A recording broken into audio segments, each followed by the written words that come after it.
And welcome back to part 12 of What If Goku Were Adopted by the Breeze. Last time in the Dragon Ball Z What If.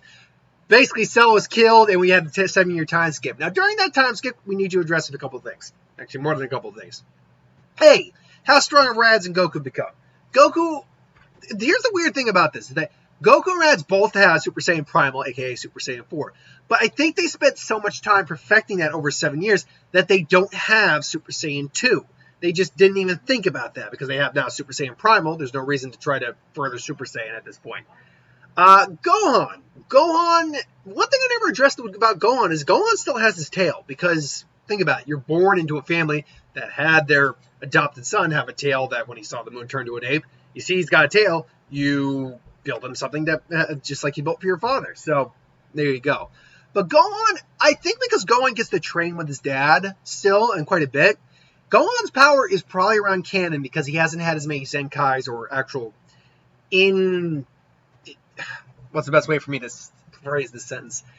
He didn't have the fights he had in the original series. He's been pretty much at home, but he gets to train and still spar and fight. So not only is he around his canon power level, I do think after 7 years, he's also even reached Super Saiyan. Likewise, Trunk and Goten is born, both live at Capsule Corp. Now, Goten, fortunately, is a bit more in line with who he is naturally because his mom helps keep him in line, but he gets a little bit more freedom. Now, he's not as strong as Gohan, but he definitely get there in time and even surpass him. Likewise, Trunks and him are simpatico. In fact, they're more like brothers here than they are friends in the original, so they definitely bond a bit more. And Trunks isn't anywhere near as bratty. Should note they also both have their tails. And again, they both have a thing. Now, that said, they've never trained to control their Uzaro form, so let's get that out of the way. I did address in the last video how Mr. Satan, while not the hero of the world, is still the martial arts champ. But interesting thing we're going to do with that. Going into school. Gohan just goes to school. There's nothing really incredible about that or anything like that. Raditz and Goku usually hang out around the house. There's not much to say. Now, Gohan, I think, does still catch the eye of Videl because she doesn't know who this is. Because his last name isn't Briefs. If it was Briefs, she'd be like, oh, son of the Briefs. But no, it's Son Gohan. Gohan's son, if you will. So she's wondering what it is because she's a fighter. So she's got that eye. She's got that eye for someone who is a fighter, and yet he's just this bookworm. So she's interested, but more in that curious, like I want to know the answer to the question. So there's a little bit of cat and mouse with that. There is no Great Saiyan Man, though. I don't see that happening because we have Goku and Raditz still around, so there's no real reason for them to do that or for Gohan to do that. Though I'm sure he still maybe does the whole Golden Fighter thing at one point. Except he's smart enough, thanks to his mother's influence and his aunt's influence, to take off like at least his vest and stuff like that, and maybe roll up his sleeves so no one knows. So he's not so easily noticed. Golden Fighter, blasted cars. Still, Videl gets suspicions of him, so she tries to follow him home one day, and she follows him all the way to the Brisa. Like, Gohan could fly if he wanted to. He could maybe even use the flying Nimbus, but even though they don't have the Nimbus in this version. But that said, she just ultimately finds out. It's like, oh wait, he lives at the Breeze house. What's going on here? And then Goku just suddenly pops up, flies out. Oh, hi there. Who are you? Are you a friend of my son's? Is your son Gohan? It's like, oh yeah. Oh, you know him? Oh, you must be one of his classmates. Hello, I'm Goku. Wait, were you just flying? Like, oh yeah, I was. Sorry about that. I kind of always forget that most people don't know how to fly. Sorry. It's a trick. How do you do that? Oh, it's not that hard when you learn how to do it. But anyway, later I'm going to go see how Gohan's day was. So now Videl's just like, what the hell? Now she's very interested in Gohan. So eventually she confronts him, like, I saw your dad flying. I was like, how did you do that? Could you fly? What is this all about? He's like, geez, Dad. Like, okay, sorry. He's like, look, my dad is a martial artist, and it's a technique known for it's a technique actually from the Crane School, And it's a technique from way back that, he ended up learning. Wait, can you fly? And then he just shows up that he can fly. Yeah, I can fly. I just, don't want to, which is scary. But, can you teach me how to fly? I mean, I suppose I could always, if you want to come by my place later, I could show you how to fly. It's like, fine, but you better not try anything. You're the one who wanted to ask me, gosh. It's like, okay, fine. So yeah, he brings Videl over, and she's struggling, obviously, like she does. Even Goten, I think because Goku's around, does know how to fly as well. This Goku's actually watching this thing. Oh, this is cute. It's like, Chi-Chi's just like, what's going on, Goku? It's like, oh, look, Gohan's got a little girlfriend. Oh, it reminds me of us back in the day. Yep, except I never taught you how to fly, Chi-Chi. I just realized that. Yeah, it's like, I could still teach you if you wanted to. What? Side note, real quick. Why didn't Goku ever teach Chi-Chi how to fly? Like, I know Chi-Chi didn't want to be a martial artist, she wanted to be a mother. But guess what, Chi-Chi? Flying would have really helped you out. You know how you struggled to get groceries and stuff like that? Flying would have been really advantageous to have. I mean, you can still ride the Nimbus, too. It's like, as far as I know, why did you never use Nimbus?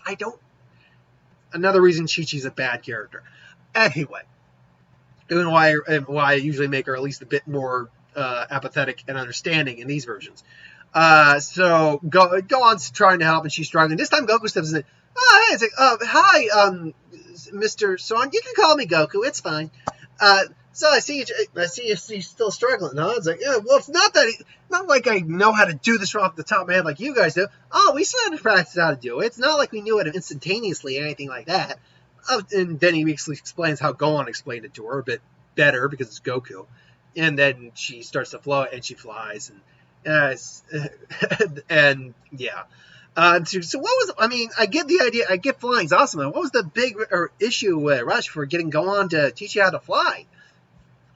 Excuse me. I was like, I'm getting next martial arts tournament's coming up, and I want to be ready for it. Gohan, are you going to be participating too? I was like, oh, I wasn't really planning on it. You should totally participate, Gohan. I want a chance to actually fight you for real. It's like, oh, I mean.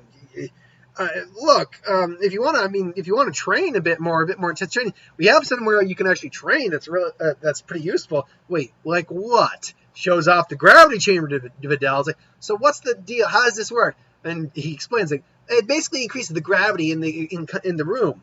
It multiplies it times Earth's normal gravity, for instance, and he just does it times the 2. Now, I'd say that we know Videl's stronger than her dad. She's stronger than your average human. She does have ability to some degree. Although it's weird, we see that she's capable of creating an energy ki blast, like that little ball we see her creating. But we never see her actually use ki blast, which I think is weird. Like, you learn the flying technique, you could also learn how to fire a ki blast. Hell, to be fair, the Orochi, besides the Kamehameha and that little thing he used to blow up the urn that he accidentally sealed the Vegeta in, we never see him using just straight energy blast either, so who knows.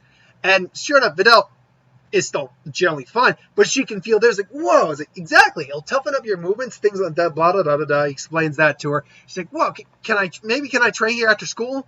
I mean, well, sure. I mean, when's the tournament? It's in about 2 weeks. I'm throwing a number out there for this time frame.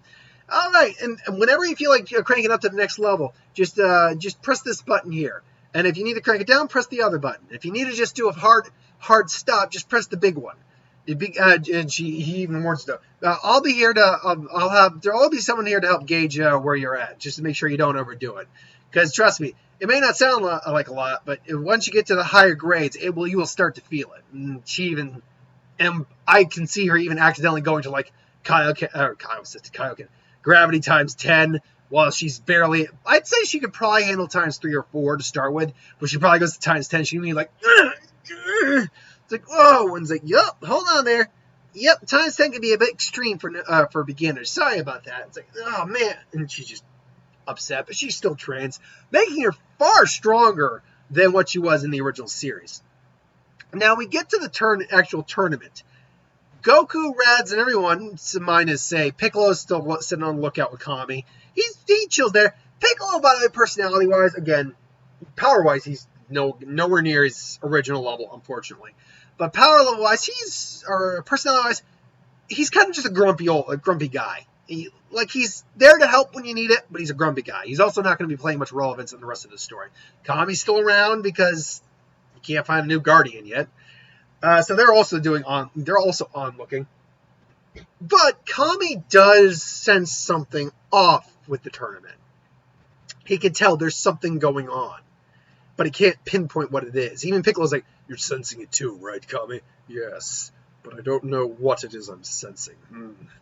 So, with the tournament, Goku, Raditz, most of the gang, Krillin, like everyone who needs to participate does participate in terms of like Gohan, Krillin, like Trunks and Goten participate in the kids division, with Trunks barely winning out only because he's a little bit older.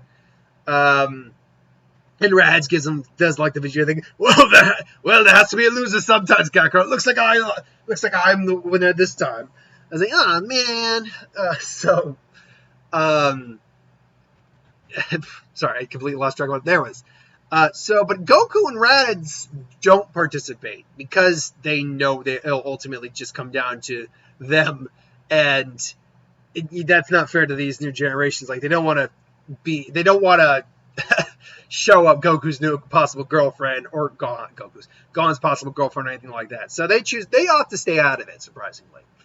And there is a meeting with Gohan, and Shin and Kibito do introduce themselves, but not to Goku or Raditz. Although they introduce I could see them introducing themselves to Goku and Raditz simply for the fact that they are aware of who he is because of his killing Cell. His power, they kind of have an idea about. But more than anything, they introduce themselves to Gohan because they can tell he's far stronger than anyone else in the tournament. Say, I'm Shin. I look forward to facing off against you. And all the matches go the same way. I mean, there's someone else fighting Shin besides Piccolo, and he gets his butt handed to him. The Spopovich versus Videl fight.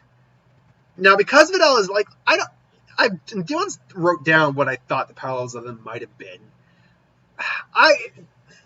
The thing is, I would imagine in the canon, Videl's power might be right somewhere in the low hundreds area. Maybe not even quite that. Like maybe in the 75 to 100 area, just naturally because she's that much stronger than her dad, and she learned to control her ki and things along those lines.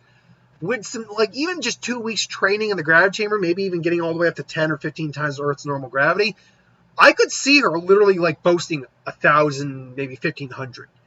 But again, that's 2 weeks, gradually increasing the gravity, only to maybe 15 at best. And she didn't start with even a or triple-digit power level. So I think like somewhere between 12 and 1,500 is a really reasonable power range to put her at. Which means she overwhelmingly beats the crap out of Spopovich and continues to do so. And Spopovich, even when Spopovich fires an energy blast like we saw him do, she actually blocks it and decides to fire one of her own and blasts him, and actually does ring him out. Like he wasn't expecting it, even though like when he starts to float, she immediately flies in and just kicks him into the ground, and he loses, and he's pissed. And because he's pissed, he actually tries to attack her furthermore, but Yamu actually comes in and is like, Spopovich. And that indicated that Yamu was the stronger of the two of them. Which is weird. I mean, it was a basic look for them, but like particularly Yamu. But Yamu looked like a powerful dude, even though we know he's not that powerful. Like his power is probably again low hundreds at best. So Videl's still huffing and puffing, and luckily Gohan doesn't have to. And Gohan, he doesn't have to dress up for this either. They know who he is. Like Gohan goes up to fight Kibito, and Kibito says, "Gohan, do me a favor, transform into a Super Saiyan." Why did you know about that? Never mind that, just do it. And he's like, fine. And then he powers up, showing the Super Saiyan form. And he does like, he's the Golden Fighter too? What? And now remember, I stated that Gohan's power, despite the fact he doesn't have Super Saiyan 2, because he gets to trade so much with his father, compensated for the fact he didn't participate in the main series. So, up until now. So, power-wise, I think he's at his standard, like the power level he's at in the original series. Which, basically brings Spolvich and Yamu there to steal his energy. Shin binds them. They still go on with their energy. They fly off. They give him a Senzu Bean. Good to go. Fly after him. Videl also flies after him as well. Everyone's flying after him. Save for like Yamcha and stuff like that, who's retired, and Tien, who went to effed off and trained in the mountains of Chiaotzu. They fly after him. They explain the situation. Yeah, Raditz doesn't think like Vegeta does. Would have made a decent Saiyan. Doesn't even think that. Trying to get where I'm going to the next step here. Because I know where I'm going. I'm just the steps. Basically, Yama and Spelvich get killed off. They put the energy into Buu's container. Unfortunately, remember that Gohan's power, assuming that they didn't steal anyone else's energy, I'm pretty confident Gohan was the only one whose energy they actually stole at that point. Gohan, in the original series, was about half of Buu's full power. That's what his full power was. But that was Gohan at Super Saiyan 2. This Gohan didn't have that. So even at canon power level, it's only a quarter of Buu's full power, which even then, Bobby said, impressive. Then obviously Deborah comes out, kills Kibito, turns Krillin to stone. Unfortunately, I don't think Deborah just gets the hightail it out of it. I think both Goku, Gohan, and Raditz both surround him. And Gohan nearly gets hit by the spit. This time our Goku and Raditz are Super Saiyan. Now, power-wise, base-wise, they're both a little stronger than, say, what Vegeta and Goku were base-wise in the original canon. So their Super Saiyans are both stronger than what their the original Super Saiyans in the original canon are.